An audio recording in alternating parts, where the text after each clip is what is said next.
So I went and saw a hand specialist who sent me to another hand specialist. I went and saw a neurologist, and the neurologist sent me to another neurologist and said, this is way above my pay grade. Nobody prepares you for the moment a friendship outlives the person who held it together. Nobody warns you that the hardest part of losing someone is not the headline, not the date beneath the name, not even the announcement itself. What hits last and stays longest is the realization that somewhere in the world, a phone still carries their texts, unread, unanswered, permanent, belonging to no one who is left. Patrick Dempsey has a phone like that now, and on it sit messages from Eric Dane, the last ones, the ones no outlet will ever publish, no publicist will ever manage, no tribute panel will ever read aloud. Those messages belong to a friendship that spent nearly 2 decades operating entirely off camera, away from network deals and reunion specials and every mechanism Hollywood uses to convince people that what happens on screen is the only relationship worth tracking. This is the story of what was real. The phone calls nobody recorded, the casting plan a disease destroyed, the 22 days between a public declaration of love and a death, and 2 men who kept choosing each other long after anyone required them to. Eric William Dane died on Thursday, February 19, 2026, at his home in Los Angeles, and he was 53 years old. His wife, Rebecca Gayart, was there, and so were his daughters Billy and Georgia, along with the dear friends his family named in a statement that carried the particular devastation of simple sentences. Amyotrophic lateral sclerosis, ALS, the same condition known as Lou Gehrig's disease, had spent 10 months taking apart a body that an entire generation of television viewers had once considered something close to extraordinary. 10 months from the public announcement to the end, and Eric Dane spent none of those months quietly. Congress heard from him. Camera crews filmed him. ALS research panels put his face on their screens. The set of Euphoria Season 3 got his performance even as the disease advanced, and Patrick Dempsey got his phone calls, his texts, his voice, right up until the weeks before February 19th ended everything. The disease moved fast, and the speed of it matters to every other part of this story. Early 2024 brought the first sign, a weakness in his right hand that Dane attributed to too much texting. The kind of explanation a busy person reaches for when the actual alternative is too enormous to consider. 2 hand specialists came and went. 2 neurologists followed. A 4th doctor finally sat him down and delivered 3 letters that reorganized every plan he had made for his own life. He said afterward that the diagnosis landed on him the second he woke up every morning, that it never felt like a dream, that it had simply become the condition of being awake. April 10th, 2025 brought the public announcement, a 4-sentence statement to People magazine that ended with a request for privacy, and 4 days after that statement ran, Dane walked back onto the set of Euphoria Season 3. First, 4-day gap tells you something specific about who this man was, and the months that followed confirmed it in ways that are harder to absorb. June of 2025 took all function from his right arm, and sitting with Diane Sawyer on Good Morning America, he put it plainly, saying he would fly to Germany and eat the head off a rattlesnake if someone told him that would help. That was not theater. That was a man being exact about how far he was willing to reach. Speech began to slur by September, and a fall at home left him needing stitches the night of the Emmy Awards, which he missed entirely. October brought a full-time wheelchair. December brought 24-hour nursing care, rotating across 21 shifts, and through all of it, Rebecca Gayart stayed. The same woman who had filed for divorce in 2018 dismissed that petition 1 month before the ALS announcement and came home, fighting his insurance company for the level of care he needed and remaining present every single day. That detail does not belong in a footnote. It belongs at the center of the story because it describes what the word devoted actually means when it is tested all the way down to the floor. His last public appearance came virtually, an I Am ALS panel in December 2025, where he looked into a camera and said he felt it was imperative to share his journey with as many people as possible because his life no longer felt like it was about him alone. 8 days before he died, Time 100 Health published his final interview after, naming him to their Health Catalyst list, and his last recorded words to the press were that he was trying to save his life and that if his actions could move the needle for himself and countless others, he would be satisfied. 8 days after those words ran, his life was over, and he left behind 2 teenage daughters, a body of work still finishing its run, and a friendship with Patrick Dempsey that had outlasted contracts, network decisions, and every professional reason 2 people have for staying in each other's lives. What most people instinctively want to complicate about the Eric Dane and Patrick Dempsey story is actually the simplest thing in it.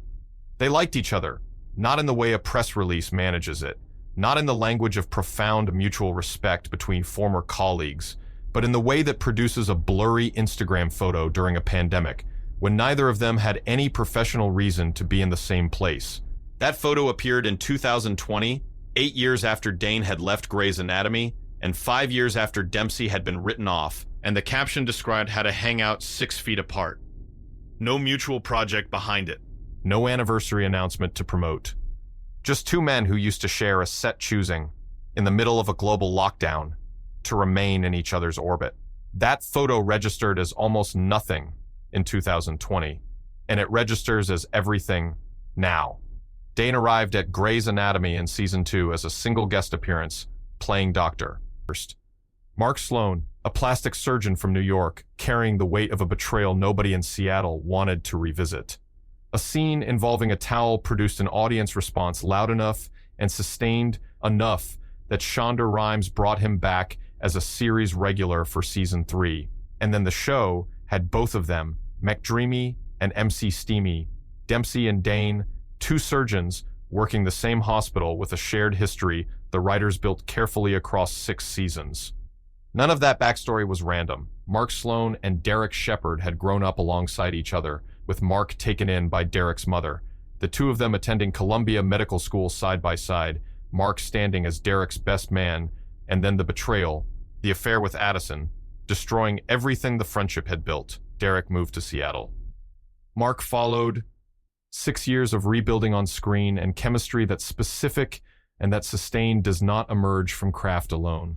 Something underneath it was real, and the pandemic photo, the texts, the phone calls, the attempted casting all confirm what that something was. What rarely gets discussed when people talk about their on-screen dynamic is how the writers actually use their real ease with each other.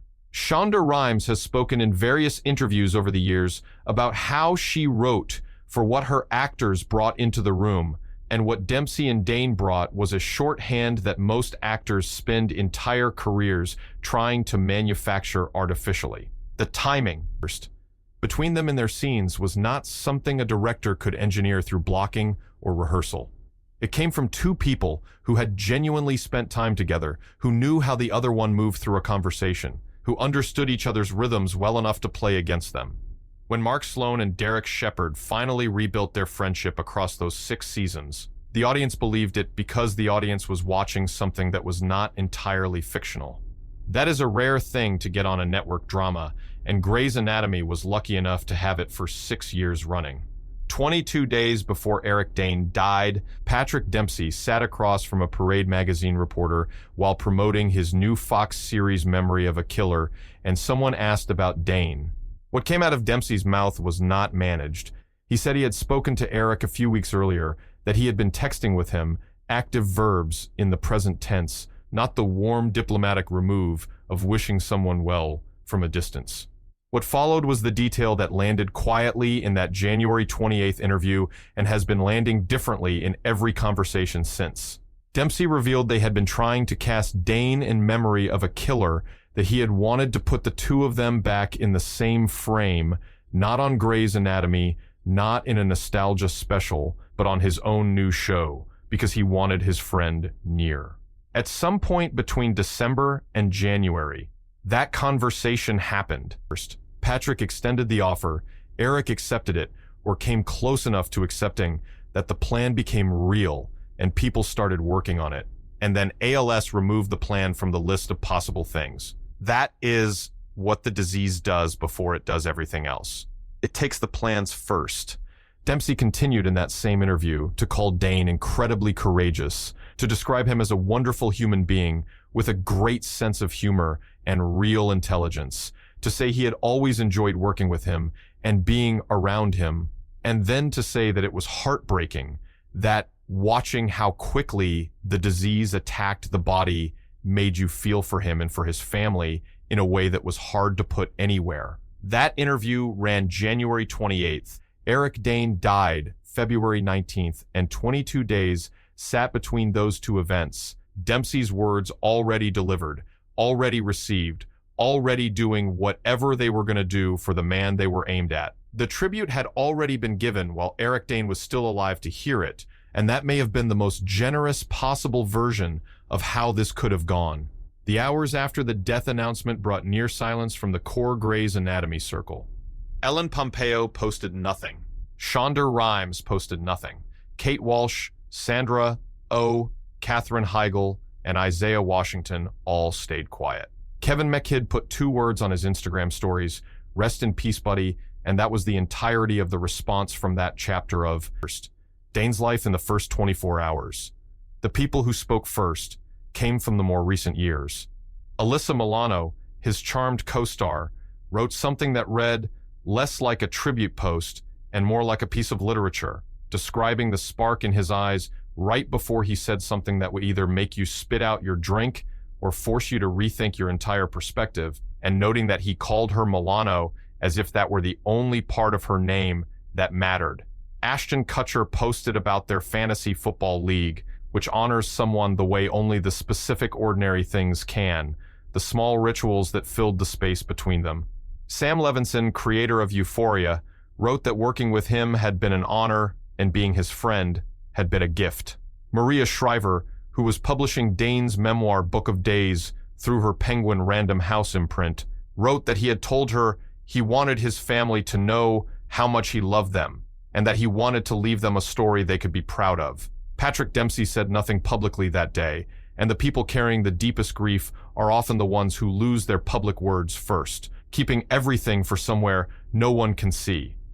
Most of the tributes that ran in those first hours left out the thing that shaped Eric Dane most completely.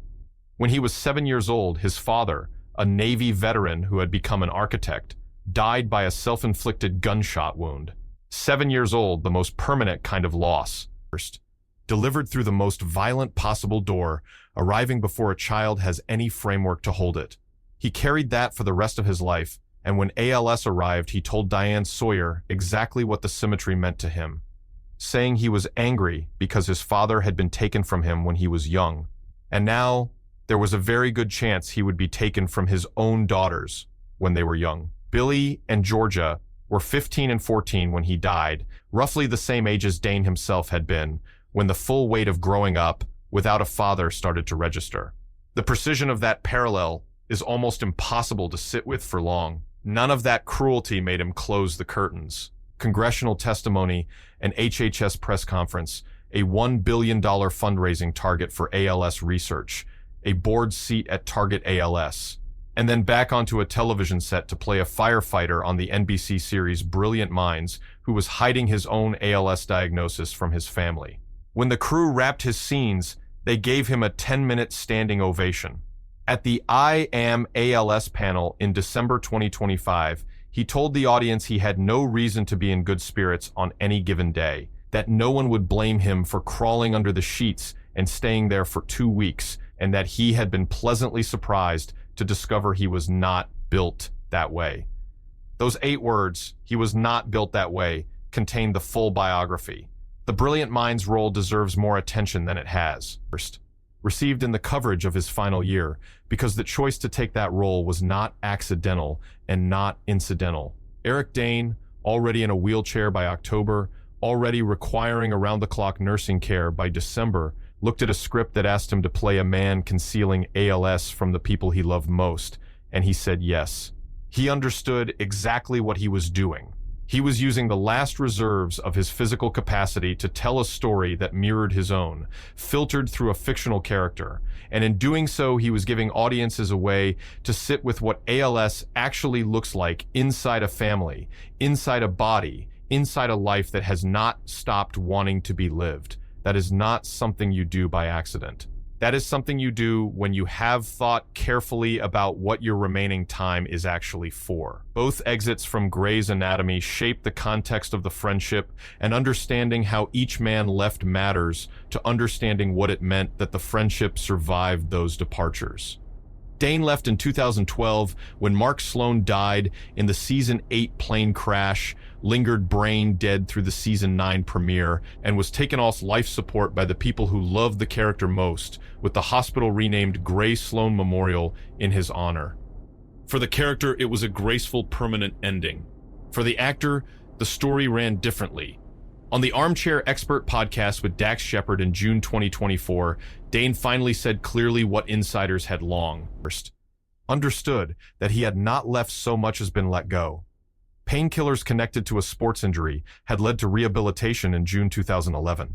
And he put the timeline plainly, saying that across the full 8 years of Grey's Anatomy, he had been impaired longer than he had been sober. No bitterness came with that admission.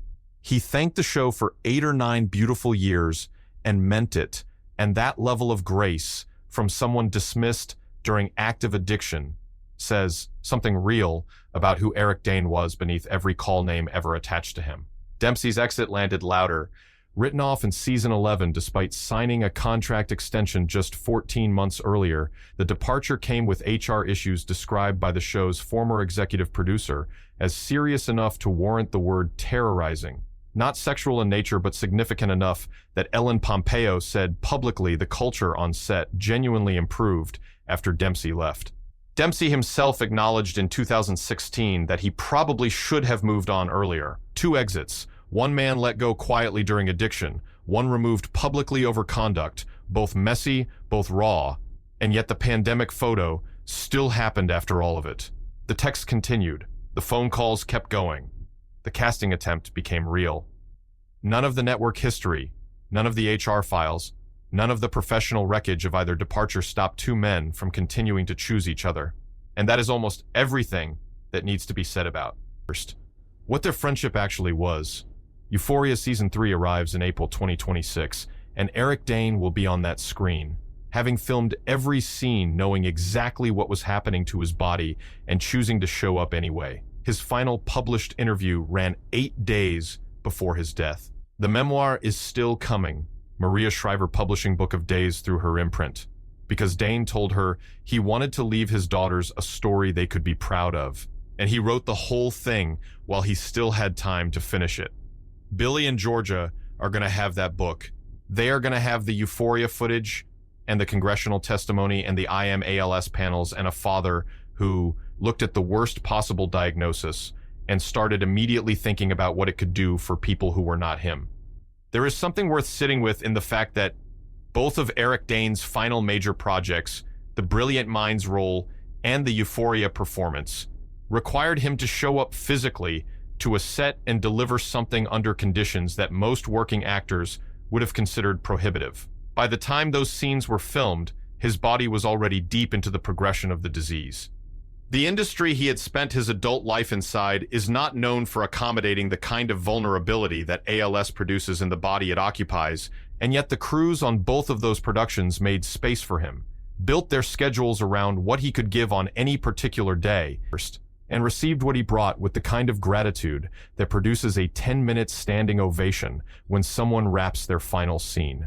He earned that ovation across his entire career, and he earned it again specifically in those final months by refusing to let a CRP, degenerative disease, be the thing that ended his relationship with the work he had always loved. Somewhere in Los Angeles, Patrick Dempsey has his phone, and on it the last texts from Eric Dane sit exactly where they were left, in whatever direction the conversation was moving when one end of it went permanently quiet. Those messages belong to the friendship and to no one else.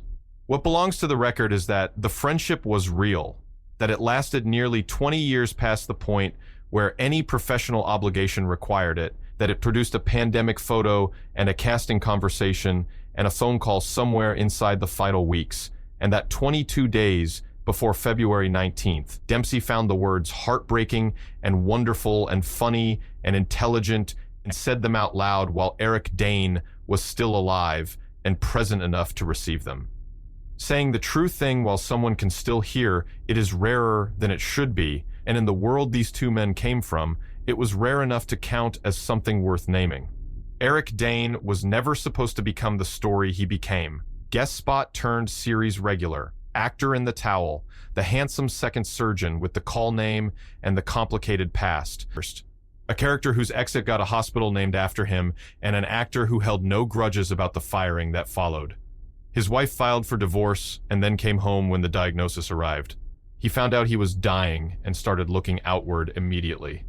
He spent his final months texting his old scene partner, pursuing a casting in a new project, telling anyone who would listen that he was not going to concede his purpose to a disease.